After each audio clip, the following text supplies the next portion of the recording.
Welcome to Ridhima kitchen. வாங்க இன்னைக்கு நம்ம வீட்டு ஸ்டைலில் ஒரு வெறு ரசம் பார்க்கலாம்.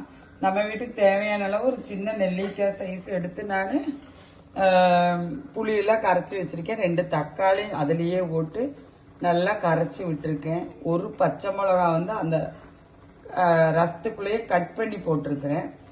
அதுலேயே சால்ட்டும் போட்டு வச்சுட்டேன். இது தாளிக்கிறதுக்கு 2 சின்ன வெங்காயம், ஒரு கொத்து கருவேப்பிலை, ஒரு வரமிளகா எடுத்து வச்சிருக்கேன். வாங்க பார்க்கலாம்.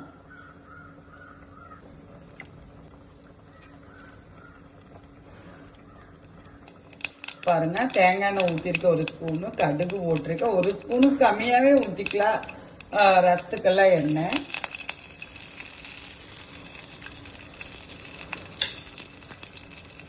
கருவேப்பிலை வரமிளகா எல்லாம் ஒன்றும் வணங்கட்டும். இன்னும் இந்த கரைச்சி வச்சிருக்கிறது அப்படியே இதில் ஊற்றிட்டு போகிறேன்.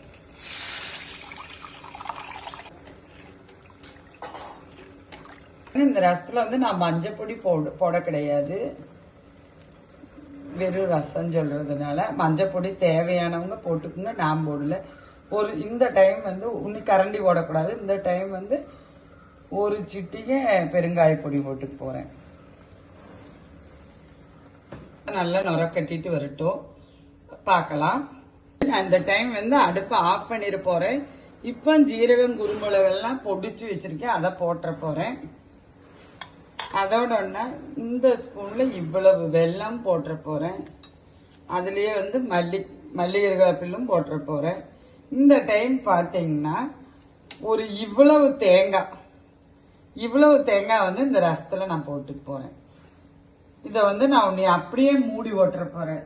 அப்படியே இந்த தேங்காய் இதெல்லாம் இந்த சூட்டுக்கே எல்லாம் இதாயிரும்.